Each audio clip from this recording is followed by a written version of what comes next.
أعوذ بالله من الشيطان الرجيم. بسم الله الرحمن الرحيم. تنزيل الكتاب من الله العزيز الحكيم. إنا أنزلنا إليك الكتاب بالحق فاعبد الله مخلصا له الدين.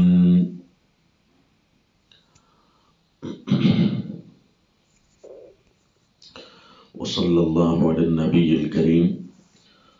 سورۃ الزمر، اس سورت کا تعارف ہے الدیانۃ الالہیہ، کہ اللہ والا دین، کیونکہ سورت کی شروع میں ہے تنزیل الکتاب، کی کتاب کا نازل کرنا، اور اس سے اگلی آیت میں الا للہ الدین الخالص، کہ ایک جو کتاب اللہ نے دین کی نازل کی ہے، یہ پورا کا پورا دین ہے، یہ حکم نامہ ہے، یہ نظام حیات ہے. یہ صرف اور صرف ایک اللہ کا حق ہے کہ اللہ ہی زمین پر اپنے قانون بنا سکتا ہے، دین بنا سکتا ہے. الا للہ الدین الخالص، سچے دین، خالص دین کا حق صرف اور صرف ایک اللہ کو ہے. دنیا نے یہی شیطان نے ان کو پٹی پڑھائی کہ جب تم زمین پر آئے ہو تو اپنے مرضی چلاؤ. اگرچہ تمہیں مرضیاں چلانے کے لیے کچھ قانون بنانے پڑیں گے تاکہ تم اپنے آپ کو محفوظ بھی رکھو، اپنے فوائد بھی اکٹھے کرو، نقصان سے بھی بچو، تو دنیا آ لگی قانون بنانے کے لیے. مذہب ایجاد ہونے لگے، طریقہ کار دریافت ہونے لگے، لیکن بندے تو ایسا قانون بنائیں گے نا جو ان کے چھوٹے سے دماغ کی سوچ میں آئے گا. حتیٰ کہ انہیں کل کا نہیں پتا کہ کل ہمارے اس قانون کا کیا ہوگا، اس کے کیا سائیڈ ایفیکٹ ہوں گے. پھر انہوں نے جب کل آتی ہے تو کوئی اور ایرر، کوئی اور غلطی نکل آتی ہے، تو پھر دوبارہ قانون سازی ہوتی ہے، پھر ترمیم ہوتی ہے. پوری زندگی گزر جاتی ہے بیچاروں کی، ترمیم کرتے کرتے تھک جاتے ہیں. حتیٰ کہ اگر ایک وکیل کے کمرے میں داخل ہوں تو وہاں پر عدالتوں کے سالانہ فیصلے اتنے زیادہ لکھے جاتے ہیں کہ موٹی موٹی کتاب 1 سال کی بنتی ہے. عقل خراب ہونے لگ جاتی ہے کہ یہ بندے ہیں کہ یہ کیسے دنیا کے اور بندوں کے قانون کو ایک شکل دے کر اس پر عمل کرنا چاہتے ہیں، جبکہ اگلے سال وہ ناقابل عمل ہوتی ہے.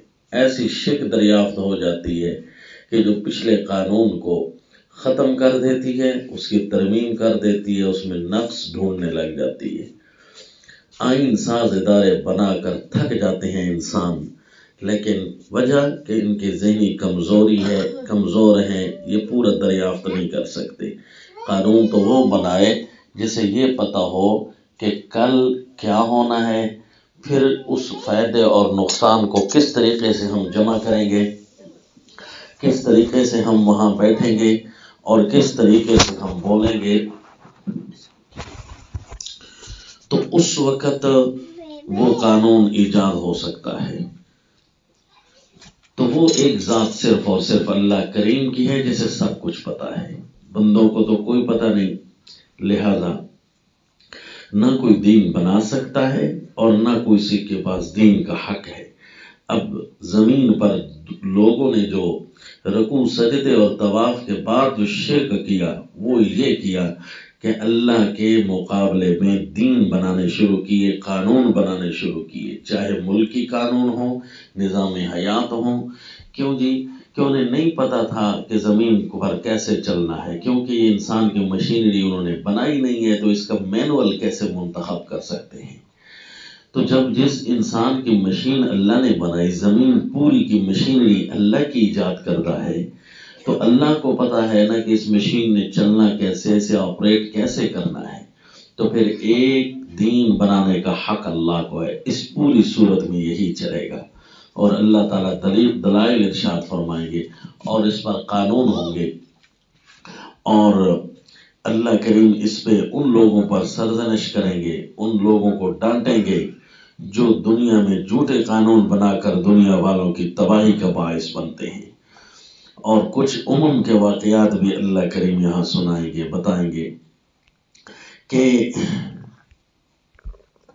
اشارے ہوں گے کہ ان کے ساتھ جہنم میں کیا ہو رہا ہوگا، وہ کیا سوچ رہے ہوں گے۔ وَالَّذِينَ اجْتَنَبُوا الطَّاغُوتَ أَن يَعْبُدُوهَا وَأَنَابُوا إِلَى اللَّهِ لَهُمُ الْبُشْرَىٰ، اور جو اچھے لوگ ہیں طاغوت سے بچ گئے۔ طاغوت سے بچنے کا کیا مطلب ہے؟ ان یعبدوها، کہ اس کی فرما برداری کریں، عبادت کریں۔ رکوع سجدے کا نام بھی عبادت ہے، قانون حکم ماننے کا نام بھی عبادت ہے۔ ہر قسم کی اس کی عبادت سے بچ گئے۔ وَأَنَابُوا إِلَى اللَّهِ، اور اللہ کی طرف رجوع کیا۔ لَهُمُ الْبُشْرَىٰ، خوشخبریاں صرف ان کے لیے ہیں، یعنی دنیا میں بھی خوشخبریاں ان کے لیے اور آخرت میں بھی خوشخبریاں ان کے لیے۔ جس طرح امام الانبیاء صلی اللہ علیہ وسلم نے اللہ کی زمین پر اللہ کا قانون چلوایا تو دنیا میں بھی خوشخبریاں آنے لگ گئی۔ پورا کا پورا جزیرۃ العرب امن کا گہوارہ بن گیا۔ پورا جزیرۃ العرب سپر پاور طاقت بھر کر چمکنے لگا۔ غیر مسلم بھی انہی کی طرز کو اپنانے کو سٹائلش سمجھتے اور عمدہ سمجھتے اور اچھا سمجھتے، کیونکہ آج کل شیطان نے رسول اللہ صلی اللہ علیہ وسلم کے دین کو دھندلانے کی ہر ممکن کوشش کر رکھی ہے۔ اس سے اکیلے میں کیا ہوتا، پھر انسانوں میں سے شیطان مل گئے، انہوں نے پھر اللہ کے دین کو مسخ کرنا شروع کیا۔ پھر اس کفر نے فرقے لانچ کر کے اسلام نما بنا کر اپنے بھیڑیے داخل کیے، جنہوں نے ریئل فیس اسلام کا اصلی چہرہ تباہ کرنے کی کوشش کی۔ یوں لوگوں نے خود کتاب اللہ کو جانچنا پڑھنا چھوڑ دیا، اپنے اپنے روپے پیسے کے پیچھے صبح سے لے کر شام تک پھرے۔ بالآخر کتاب اللہ نہ خود ان کو کتاب اللہ سے نہ خود کچھ پڑھ سکے، نہ کفر نے ان کو پڑھنے دیا۔ اس لیے وہ جو سپر پاور اور خوبصورت زندگی تھی نبی کی طریقے کی، وہ لوگوں کی نظروں سے اوجھل ہونی شروع ہو گئی۔ اس لیے کفر کے نظام کو انہوں نے سٹائلش سمجھ لیا، کفر کی باتوں کو انہوں نے اچھا سمجھ کر انہی کو اپنانا شروع کر دیا، انہی کے کلچر میں اپنے آپ کو ڈھلنا اور انہی کے لہجے میں بات کرنا لوگوں کو سٹائلش لگنے لگا۔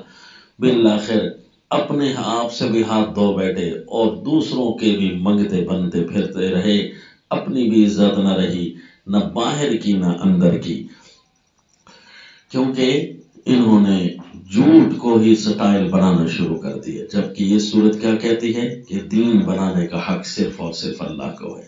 اس لیے اس پوری صورت کے اندر جو بات ہوگی اس کو عربی عبارت کے اندر دعوے میں گھیرنا ہے کہ کتاب الدین الخالص الحق من اللہ، کتاب الدین الخالص، دین خالص کی کتاب، الحق من اللہ، الحق سچی اور خالص دین، اس کی کتاب یہ اللہ کی طرف سے ہی نازل ہو رہی ہے۔ العزیز فی امرہ، الحکیم فی حکمہ، اللہ وہ جو اپنا امر نافذ کرنے میں پورا غالب ہے، اپنا حکم لانے میں حکمت والا ہے۔ اللہ کے کسی حکم میں کوئی آبجیکشن نہیں، کوئی سقم نہیں، کوئی بیماری نہیں۔ اللہ کا جو بھی حکم ہوگا وہ بہت خوبصورت ہوگا، اور اللہ اپنا امر نافذ کرنے میں خود سپر پاور ہے۔ اس کو کسی کی ضرورت نہیں کہ میں اپنا امر نافذ کروں تو کسی کی کوئی نہ کوئی مدد تو چاہیے نا۔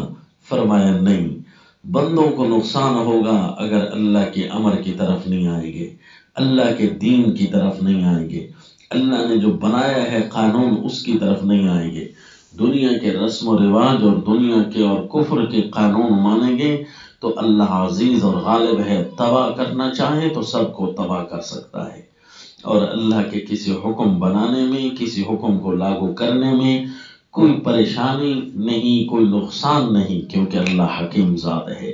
اب دنیا میں یہ پاور اور کسی کے پاس نہیں ہے، لہذا کوئی دین ایجاد کر ہی نہیں سکتا، کرے گا تو وہ دین باطل کہلائے گا۔ اس لیے کتاب اللہ کے مقابلے میں جتنے بھی ادیان ہیں، سارے کے سارے ادیان باطلہ ہیں، جھوٹ ہیں، جھوٹ۔ ایک سچا دین اللہ کا ہے، جسے سب کچھ پتا ہے کہ دین بنانا کیسے ہے۔